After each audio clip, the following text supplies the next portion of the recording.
Guys வணக்கம். இன்னைக்கு Pandian store சீரியலில் என்ன நடந்தது அப்படின்றத பார்க்கலாம். ஸோ ஃபர்ஸ்ட் சீன் என்ன காட்டுறாங்க அப்படின்னா, ராஜி வந்து அது வின் பண்ணிட்டாங்க.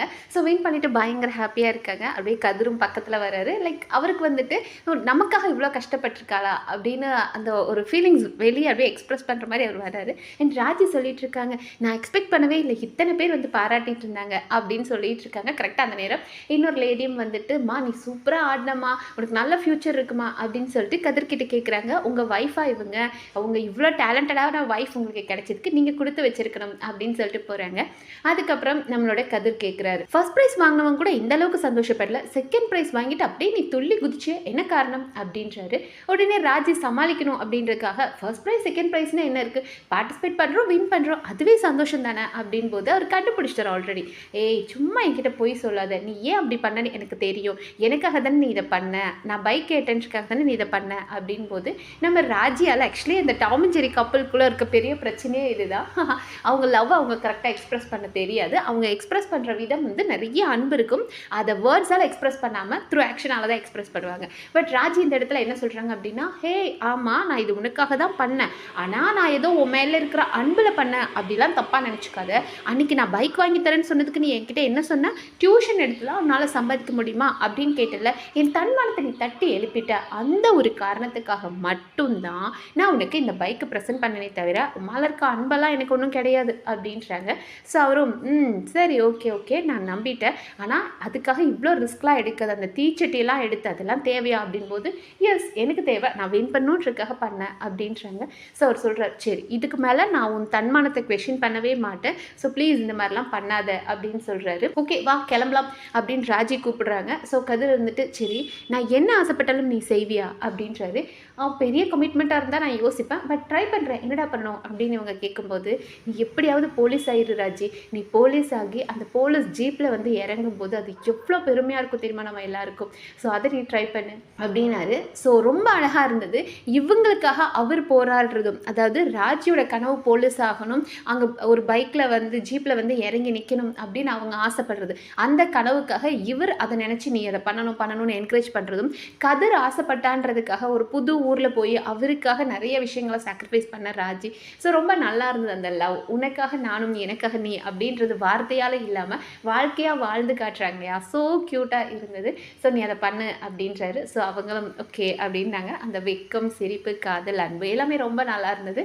அண்ட் அடுத்த சீனில் என்ன காட்டுறாங்க அப்படின்னா, ஓகே பேக்கிங் பண்ணிட்டுருக்குறாங்க. நம்மளோட கோமதி, அரசி, மீனா, அந்த செந்தில் எல்லாரும் பேக் பண்ணி முடிச்சிட்டாங்க. அப்போ கோமதி கேட்குறாங்க, எங்கடி அவர் ராஜியும் கதிரையும் காணோம் அப்படின் போது, பேக் பண்ணிட்டு இருக்காங்க அப்படின்ற இவங்க மீனா சொன்னதும், ஏய் எனக்கு ஒரு விஷயம் புரியலடி, விருப்பப்பட்டு கல்யாணம் பண்ணிக்கிட்ட நீயும் செந்திலும் கூட அவ்வளோவா பேசி நான் பார்த்ததில்ல, ஆனால் விருப்பப்படாமல் கல்யாணம் பண்ணிக்கிட்டு எப்போ பாரு கூடி உட்காந்து என்னடி பேசிகிட்டு இருப்பாங்க அப்படின்னு கோமதி உளறிட்டாங்க. அதாவது கோமதி அண்ட் மீனாக்கு மட்டும்தான் ராஜி அண்ட் கதிருக்கு எப்படி கல்யாணம் நடந்துச்சுன்னு தெரியும். ஸோ இதை கேட்ட உடனே நம்மளோட மீனா ஷாக் ஆகிட்டாங்க. ஐயோ உளறி தொலைச்சிட்டாலேன்ற மாதிரி மீனா. நம்ம செந்திலும் அரசியும் என்ன சொல்கிறீங்க, விருப்பம் இல்லாமல் கல்யாணம் பண்ணிக்கிட்டாங்களா அப்படின் போது, ஐயோ தப்பாக சொல்லிட்டேனே அப்படின்ட்டு, மீனா நீயே சொல்லு மீனா, ஏன்னா நான் உளறிடுவேன், நீயே சொல்லு மீனா அப்படின்றாங்க.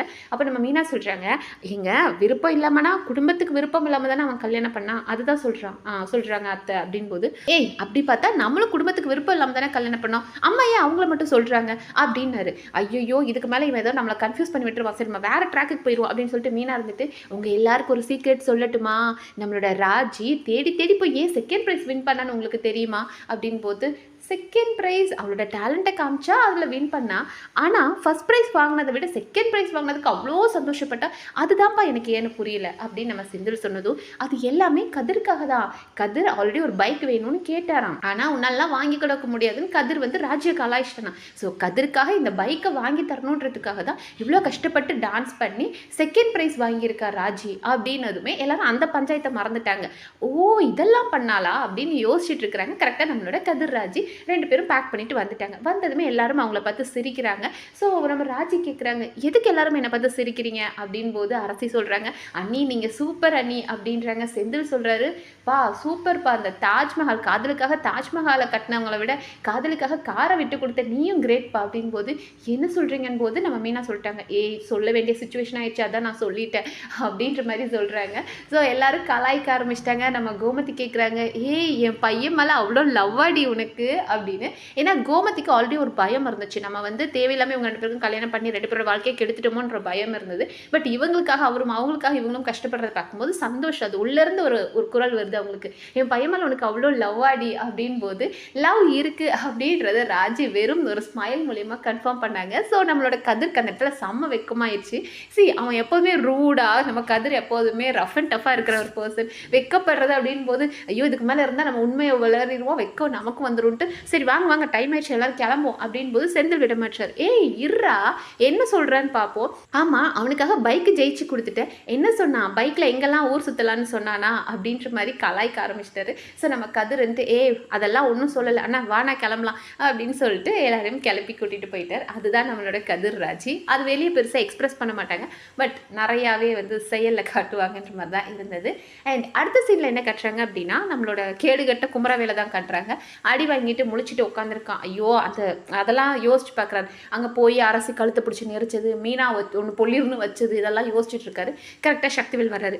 நீ எல்லாம் என் பிள்ளையாடா, உன் உடம்புல இந்த குடும்ப ரத்தம் ஓடுதாடா, இல்லை ஹாஸ்பிட்டலில் வேறு ஏதாவது பிள்ளைய தூக்கிட்டு வந்துட்டானே தெரில, ஏன்டா நீ இப்படி இருக்க, ஊரூராக அடி வாங்கினது அவனுங்க கிட்ட அடி வாங்கினது பார்த்தாமா வேறு ஊருக்கு போய் பொம்பளைங்க கையால் அடி வாங்கிட்டு வந்திருக்கேன். சரிடா நீ அவனுங்க கிட்ட அடி வாங்குற, பொம்பளை கையில் அடி வாங்குற, அதெல்லாம் நான் விட்டுருவேண்டா. ஆனால் பயந்து போய் ஸ்கேன் எடுத்து பார்த்துருந்தியா பயந்தாங்கோலி அப்படின் போது, அப்பா என்னப்பா பண்ணுறது, மூளை அங்கே தானே இருக்கும்போது உனக்கு தான் மூளையுள்ள ஒரு வெண்ணையும் இல்லையடா, உனக்கு எதுக்குடா உங்கள் ஸ்கேன்லாம் நீ பண்ணி பார்த்த அப்படின்ற மாதிரி அவர் திட்டிகிட்டு இருக்காரு. அந்த நேரம் நம்மளோட குமரவேலோட அம்மா மாறி வராங்க. ஸோ அவங்க வந்துட்டு எப்படா வந்த, அப்பா ஃபோன் பண்ணாலும் எடுக்கல, என்னடா பண்ண அப்படின் போது இப்போ தாம்மா வந்தேன் அப்படின்றாரு. சரி அவங்க வந்துட்டு சரி வா சாப்பிடுவான் போது, அம்மா எனக்கு சாப்பாடு வேணாம் சொன்னால் புரியாதா போமா அப்படின்னு அவர் கோவப்படுறாரு. ஸோ சக்திவேல் வந்துட்டு ஏண்டா ஊரில் இருக்க எல்லா பொம்பளைங்கிட்டே அடி வாங்கிட்டு இருக்க, அம்மா கிட்ட மட்டும் என்ன எகிரியா அப்படின் போதா அவங்க கேட்குறாங்க, என்னடா அடிபட்டுருச்சா, என்னடா சொல்கிற அப்படின் போது தலையில் பார்க்குறாங்க. பார்த்தா அடிபட்டு வீங்கிருக்கு.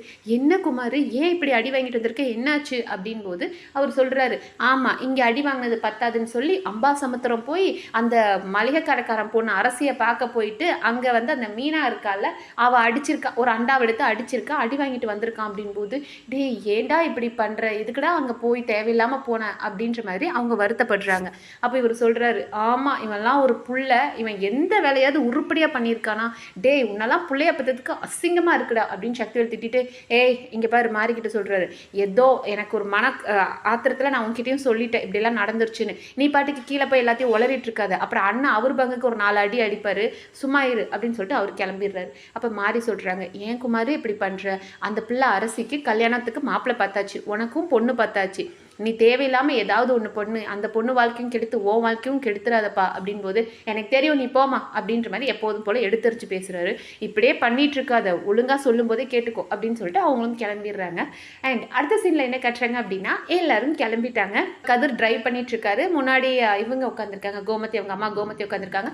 பின்னாடி தான் அரசி மீனா நம்மளோட செந்தில் ராஜி எல்லாரும் உட்காந்துருக்காங்க. ஸோ அவங்களுக்கு கன்வீனியண்ட்டாக இல்லை அப்படின்ற மாதிரி காமிச்சிட்டு இருக்காங்க. அரசியெல்லாம் ஐயோ என்னால் உட்காரவே முடியலன்னு போது இருடி போயிடலாம் அப்படின்னு பேசிகிட்டு இருக்காங்க. அடுத்ததான் ராஜி கேட்குறாங்க, அத்தை மாமா கிட்ட இந்த வேட்ரா எப்படியாத்த சொல்கிறது அப்படின் போது, ஆமாண்டி கஷ்டப்பட்டு ஆடணும், ஆடியே ஆகணும்னு சண்டை போட்டி அப்போ தெரியலையான் போது, இப்போ என்னத்த பண்ணுறது, ஆடியாச்சு ப்ரைஸும் வின் பண்ணியாச்சு, மாமாட்ட சொல்லணும்லத்த அப்படின்றாங்க. ஏன்னா அவர் நீ ப்ரைஸ் வாங்கியிருக்காங்க ஓகே, பட் எதுக்கு தெரியாத ஊரில் போய் இப்படி பண்ணீங்களே அப்படின்னு 2 டான்ஸ் ஆடுவார், அவர் பங்குக்கு கொஞ்சமாக கற்றுவார் இல்லையா, அதை நினச்சிட்டு இருக்காங்க. அதோட இன்னைக்கு எபிசோட் முடிச்சிட்டாங்க. ஸோ ஓவரால் இன்னைக்கு எபிசோட் பார்க்கும்போது ஓகே ராஜியோட காதலை எல்லாரும், ராஜி கதிரோட காதலை எல்லாரும் புரிஞ்சுக்க ஆரம்பிச்சிட்டாங்கன்ற மாதிரி தான் இருந்தது. ஸோ பார்ப்போம் நாளைக்கு எபிசோடில் வேறு என்னென்ன இன்ட்ரெஸ்டிங் நடக்குது அப்படின்னு அடுத்த வீடியோவில் பார்க்கலாம். நன்றி.